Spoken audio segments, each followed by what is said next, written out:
En fait, quand j'ai commencé à bosser à 16 ans, si j'ai pas fait du babysitting mais que j'ai chopé un vrai boulot avec un contrat et tout ça, c'est parce que je voulais commencer à épargner pour ma retraite.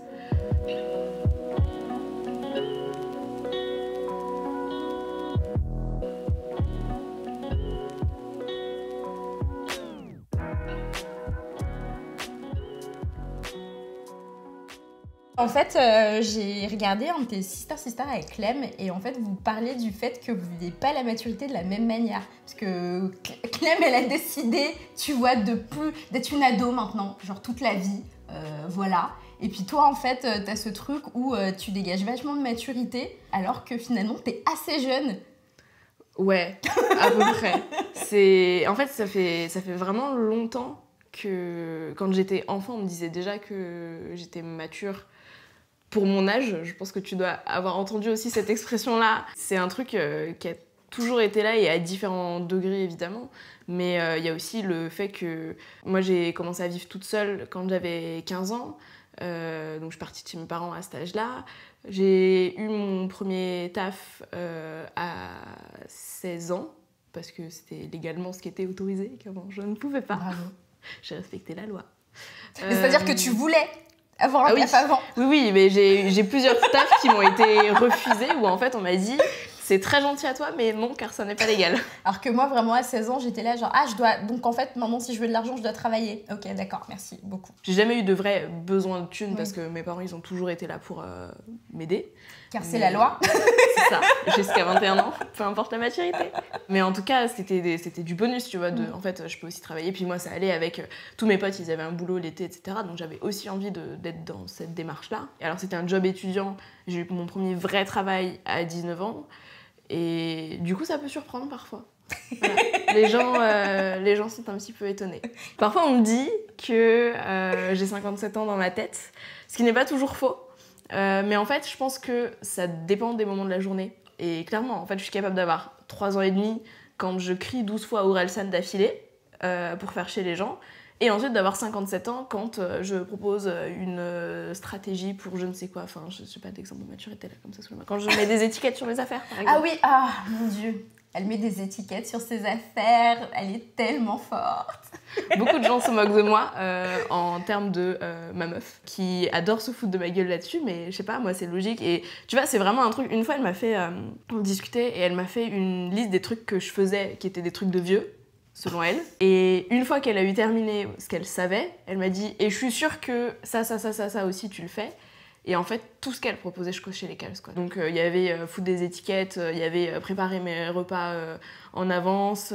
Elle m'avait dit, ouais, je suis sûre que si tu pouvais, t'aurais un caddie de course, tu vois. Et j'étais là, mais meuf, évidemment. Évidemment. Bien sûr. Mais écoute, moi, c'est un peu pareil que toi. Moi, je suis pas partie de chez moi à 15 ans, car vraiment, mon père ne m'aurait jamais laissé faire.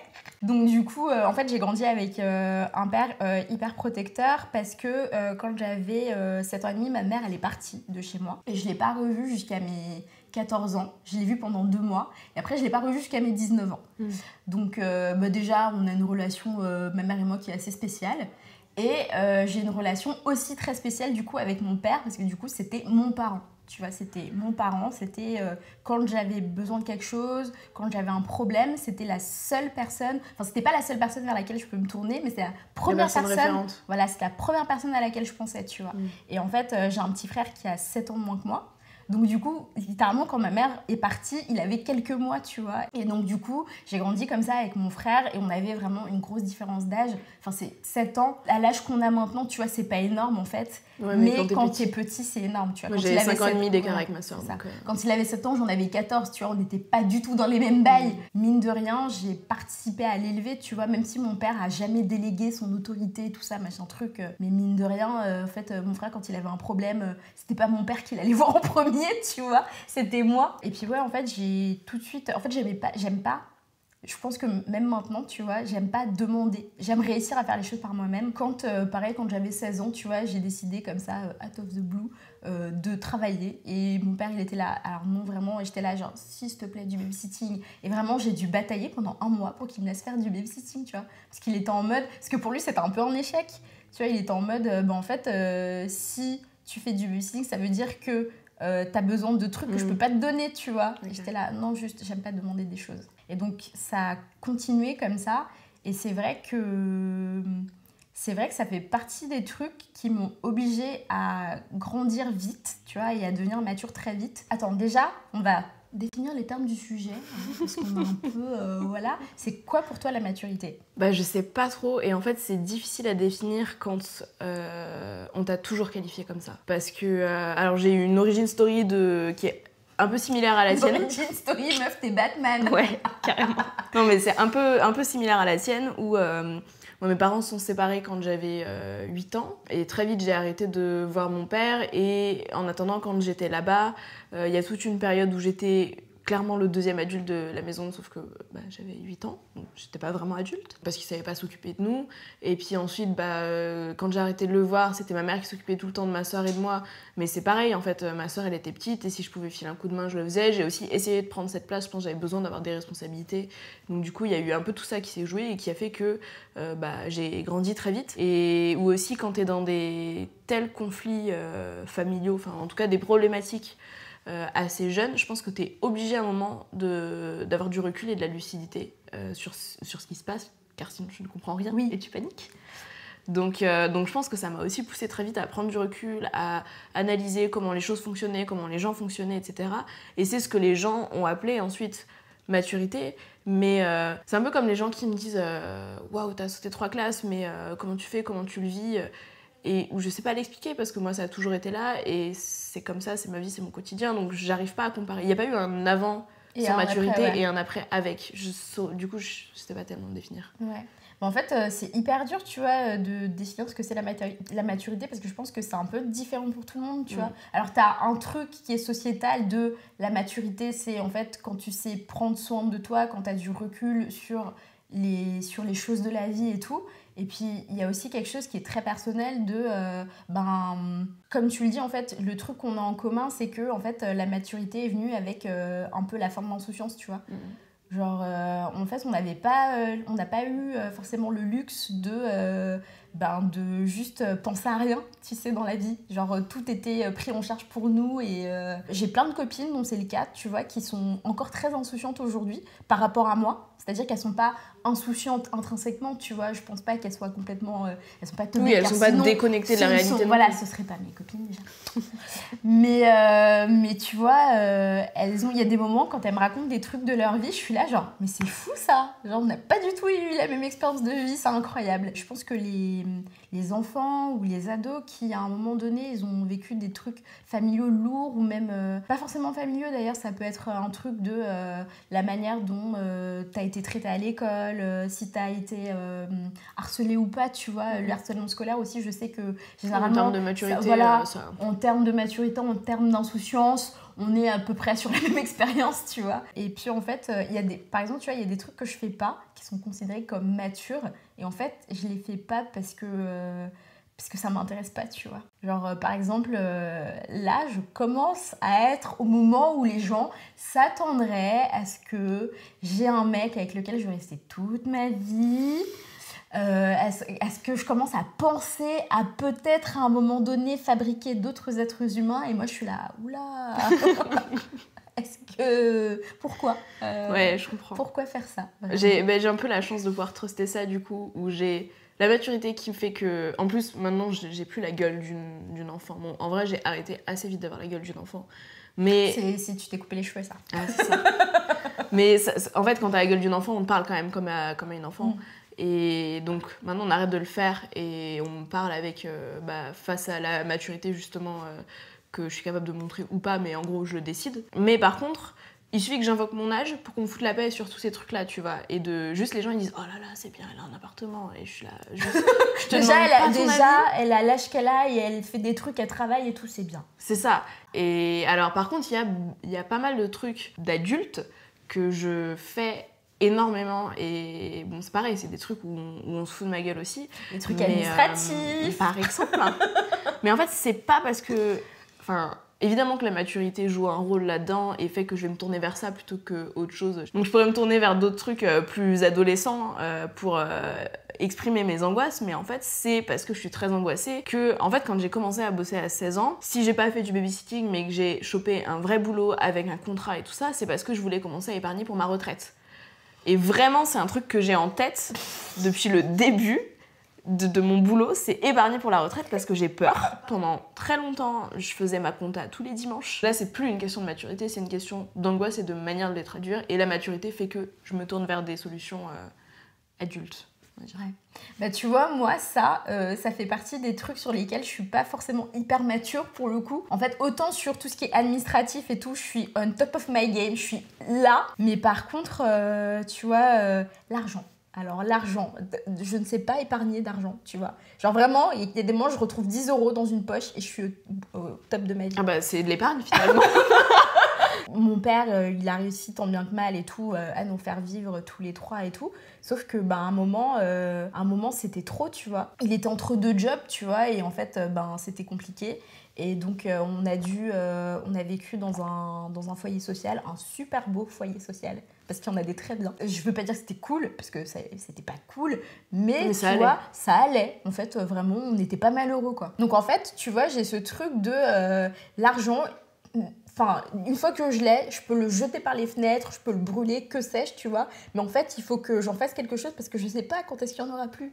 Alors que, tu vois, il y a une partie de mon cerveau qui est là, mais en fait, c'était très con. Sinon, tu le mets quelque part, et après, tu tournes les yeux, et après, quand tu reviendras, peut-être qu'il sera toujours là. Voire il y en aura plus, car c'est le principe de l'épargne. Peut-être même qu'il aura fructifié, on ne sait pas. Et en fait, non, tu vois, je suis là, genre, non, l'argent, il faut que je le dépense, que je fasse des trucs et tout. Parce que si ça se trouve, après, je pourrais plus faire de trucs. On va m'empêcher de faire des trucs. Et c'est très rigolo parce que mon frère, il est un peu à l'inverse de ça, tu vois. Lui, avec son argent, il est carré. Alors lui, il est très... voilà, il sait tout le temps comment il va dépenser. Il sait qu'il va acheter tel truc et tout. Il cherche les réducs, tout ça, machin et tout. Et je suis là, waouh, c'est donc ça la vie des gens. Incroyable, amazing. Mais je pense que ma sœur a plus tendance à faire comme toi. Et donc, du coup, moi, comme ton frère. Et c'est pareil, en fait. Alors, nous, on n'a jamais été dans des foyers ou des choses comme ça. Mais en vrai, ma mère s'est ultra bien débrouillée. On n'a pas trop galéré. Mais on n'a quand même pas toujours été dans l'opulence et le luxe. Et on a un peu logé dans des maisons insalubres, des trucs où il faisait 13 degrés l'hiver, tu vois. Et en fait, je pense que j'ai vu comment elle gérait bien. Et je me suis dit... Je vais donc gérer comme elle pour ne pas avoir de dettes et de choses comme ça. Mon grand-père aussi, il est très responsable sur l'argent. Et en plus, il a pu me conseiller un peu sur comment ça marche. Et donc, du coup, où je suis je prévois au cas où. Et c'est même l'inverse. Il faudrait que j'apprenne à lâcher un peu, à faire... En fait, je pars en vacances, donc je peux dépenser cet argent. J'en ai encore de côté. Vraiment, ça va. C'est un des côtés négatifs pour moi de la maturité. Je sais pas si toi, en fait... Parce que quand quelqu'un te dit t'es mature, généralement, c'est un compliment. Ouais. Et en vrai, parfois, je suis là... Mais en fait, je trouve qu'il y a aussi ce truc de, quelquefois, quand les gens te disent t'es mature, il y a aussi ce truc de t'entends, en fait, je sais pas m'amuser, tu vois. Il y a aussi ce truc-là de... Moi, je sais pas m'amuser. Alors, je te rappelle quand même que tu es DJ de la grosse teuf, la c'est pour pas danser. Soirée de parce que ça m'angoisse. Donc du coup, je suis là, on va faire que les autres t'ambiances des centaines de personnes. C'est vrai. Qui, vraiment, tu connais des DJ qui sont chiants. Je vais m'appeler comme ça. DJ chiant. DJ mature. Non, mais en vrai, tu vois, j'ai l'impression que, il y a ce truc-là. Moi, je sais que il y a des moments, quand on me disait ça, oh là là, vraiment, t'es mature pour ton âge et tout ça, machin truc, j'étais là, genre, ok, je suis chiante, quoi. Je suis chiante, je sais pas m'amuser, tout ça. Et en fait, il y a des moments où je réfléchis et je me dis, en fait, il y a une part de cette maturité qui m'a empêchée d'autant m'amuser que mes potes, tu vois. Parce que... alors, il y avait des trucs très pratiques de, en fait... par exemple, mon frère n'avait pas de babysitter, car vraiment dans ma famille et même dans ma culture, dans la culture de mes parents au Cameroun de manière générale, ça se fait pas vraiment, tu vois. Genre, comment, en fait, tu vas confier ton enfant à une personne que tu ne connais pas. Ok, cool, génial. En plus, tu donnes de l'argent à cette personne. Ok, génial. Incroyable. Donc, du coup, en fait, il avait pas de babysitter. Et en fait, quand mon père pouvait pas aller le chercher à l'école, c'est moi qui y allais. Ou alors, quelquefois, quand moi, je commençais un peu tard le matin et que mon père, en fait, il avait des rendez-vous, des trucs comme ça, c'est moi qui l'accompagnais à l'école. C'est des trucs, tu vois, débiles, hein, mais c'est-à-dire que mes potes, après les cours, ils restaient devant le collège, ils allaient faire des trucs et tout, ils allaient s'amuser, tout ça, machin truc, gna. Moi, en fait, j'allais chercher mon frère à l'école. Donc, c'était pas... sur le coup, c'était pas des trucs qui me faisaient violence. C'était pas des trucs... j'en ai pas pleuré le soir dans mon petit lit, tu vois, en me disant « Oh mon Dieu !» Je pense que c'est aussi un truc de cette maturité et de ce recul. C'est qu'en fait, il y a beaucoup de choses sur lesquelles t'es là. Oui, finalement, c'est comme ça, c'est pas très grave, finalement, tu vois. Ça va. Ouais, ça va.